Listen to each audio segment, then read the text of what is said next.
दोस्तों नमस्कार। रोजगार विद स्कंद के इस यूट्यूब चैनल पर आप सभी का स्वागत है। दोस्तों, अगर आपका भी सपना है कि हम सरकारी अध्यापक बने तो सबसे पहले आपको सीटेट या यूपी टेट में से कोई ये क्वालिफाई करना ज़रूरी होता है। केंद्र सरकार के द्वारा आने वाली वैकेंसीज़ के लिए सीटेट कंपलसरी है, और जबकि स्टेट गवर्नमेंट के द्वारा जो भी वैकेंसीज आती है वहाँ पर स्टेट टेट, चाहे आप यूपी टेट हैं, एमपी टेट हैं, राजस्थान में जो रीट है या स्टेट है हरियाणा में, ये सारी क्वालिफाई करना कंपलसरी है। दोस्तों, इसी क्रम में हमने सीटेट के लिए बैच प्रारंभ किया हुआ है और आपको डेली 2 से 3 कक्षाएँ, 2 से 3 क्लासेस सीटेट की मिल रही हैं।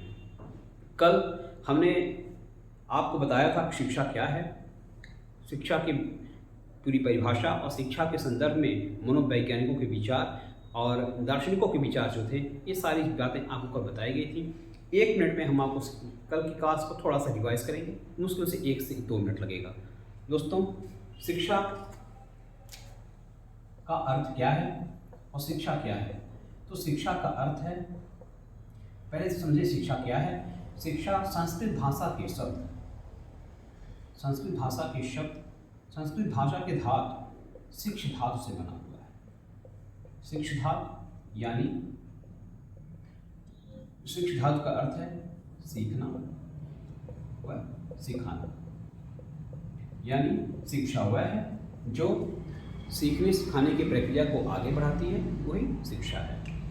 इसके अलावा शिक्षा के लिए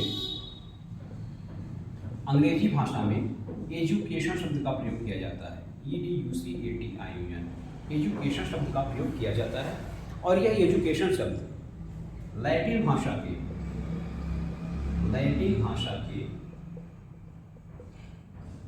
एजुकेटम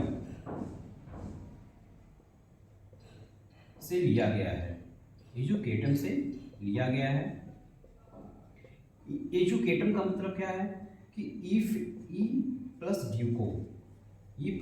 ड्यूको, यानी ई से एजुकेशन है और ड्यूको का मतलब है आगे बढ़ना, यानी शिक्षा आगे बढ़ने की प्रक्रिया है और शिक्षा के द्वारा हमारा अंतर्निहित विकास होता है।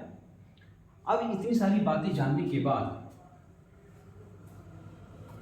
अब यह बात आती है कि शिक्षा का उद्देश्य क्या है, शिक्षा की प्रक्रिया यानी उसका उद्देश्य क्या होता है। तो शिक्षा के उद्देश्य को स्पष्ट करने के लिए कुछ मनोवैज्ञानिकों ने, कुछ दार्शनिकों ने अपने अपने स्तर से बातें कही हैं। दोस्तों, स्वामी विवेकानंद जी ने कहा था, स्वामी विवेकानंद जी शिक्षा की परिभाषा में कहते हैं कि शिक्षा व्यक्ति के अंतर्निहित शक्तियों का विकास करना ही शिक्षा का उद्देश्य है। यानी व्यक्ति की अंतर्निहित शक्तियों का मतलब यह है कि बालक जन्मजात कोई न कोई गुण लेकर पैदा होता है, और उन गुणों का विकास करना ही शिक्षा का सही मायने में सदुपयोग है। इसके अलावा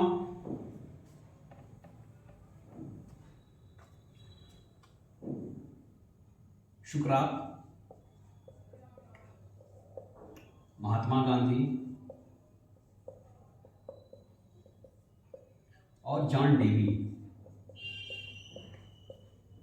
जैसे अनेक मनोवैज्ञानिकों ने, ये दार्शनिक थे। महात्मा गांधी जी को भी हम दार्शनिक मान सकते हैं शिक्षा के संदर्भ में। जॉन डेवी मनोवैज्ञानिक थे। इन सब ने शिक्षा के विषय को लेकर, शिक्षा को लेकर अपने अपने स्तर से मत दिए और इसके बारे में बताया।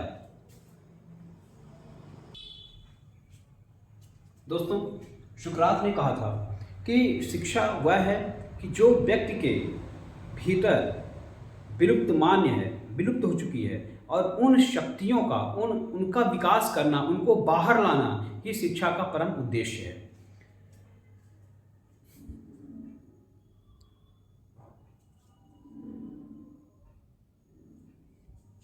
इसके अलावा महात्मा गांधी जी ने कहा था कि बालक की सर्वांगीण शक्तियों का विकास ही शिक्षा का मुख्य उद्देश्य होता है। जॉन डेवी के अनुसार, जॉन डेवी मनोवैज्ञानिक थे और इन्होंने कहा था शिक्षा व्यक्ति की उन समस्त क्षमताओं का विकास करना है जो उसे अपने वातावरण को नियंत्रित करने एवं तथा अपनी संभावनाओं को विकसित करने का कार्य करती है। दोस्तों, ये तो बात हुई शिक्षा की। अब हम बात करेंगे आज मनोविज्ञान की। मनोविज्ञान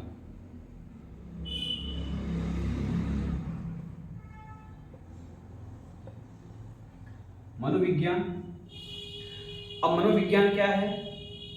मनोविज्ञान, मन धन विज्ञान, यानी मन का अध्ययन करना, अध्ययन ही मनोविज्ञान है।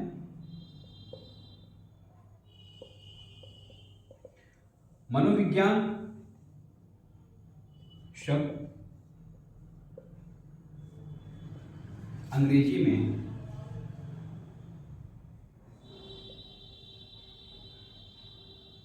साइकोलॉजी शब्द से बना हुआ है। अंग्रेजी में इसकी स्पेलिंग साइकोलॉजी होती है, जो यूनानी भाषा के दो शब्दों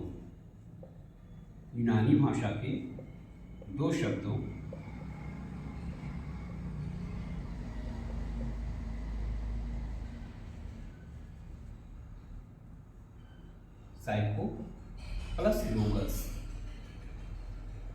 साइको का अर्थ है मन और लोगस का अर्थ है अध्ययन, यानी मन का अध्ययन कराने वाली जो विज्ञान है उसे हम मनोविज्ञान कहते हैं। दोस्तों, शुरुआत में मनोविज्ञान दार्शनिक शास्त्र का ही एक अंग था, दार्शनिक शास्त्र के अंतर्गत ही होता था, लेकिन बाद में अमेरिका की national college of teachers education संस्था ने इसमें परिवर्तन किया, इस पे काम किया और इसको दार्शनिक क्षेत्र से अलग कर एक अलग विषय की मान्यता प्रदान करवाई। दोस्तों, मनोविज्ञान को लेकर विभिन्न कालों में विभिन्न विचारकों ने अपने अपने मत दिए हैं।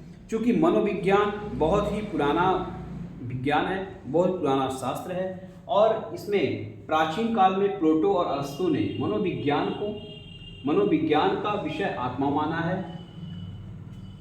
प्लेटो और अरस्तु ने मनोविज्ञान का विषय आत्मा माना है, जबकि मध्य युग में मनोविज्ञान का विषय मन माना गया है। आधुनिक युग में विलियम वुड और जेम्स ली ने अपने अपने स्तर से मनोविज्ञान का विषय चेतना माना है। समकालीन मनोवैज्ञानिकों ने जैसे B.F. स्किनर, पावलोव, वुडवर्थ और वाटसन ने मनोविज्ञान का विषय व्यवहार का विज्ञान माना है। दोस्तों, जो यहाँ पे आपको मनोविज्ञानिकों के नाम दिख रहे हैं, William Wood, James Lee, B.F. Skinner, Pavlov, Woodworth, Watson, इन सब ने मनोविज्ञान को लेकर बहुत ही विस्तार से चर्चा की है। मनोविज्ञान के विषय को व्यवहार के रूप में B.F. स्किनर मानते हैं, पावलोव भी व्यवहार मानते हैं, वुडवर्थ भी व्यवहार मानते हैं और वाटसन भी मानते हैं। यानी व्यवहार के संदर्भ में मनोवैज्ञानिकों ने व्यवहार तो माना है, लेकिन अपने अपने स्तर से अलग अलग उसको परिभाषित किया है, अलग उदाहरणों के द्वारा उसको प्रस्तुत किया है। तो दोस्तों,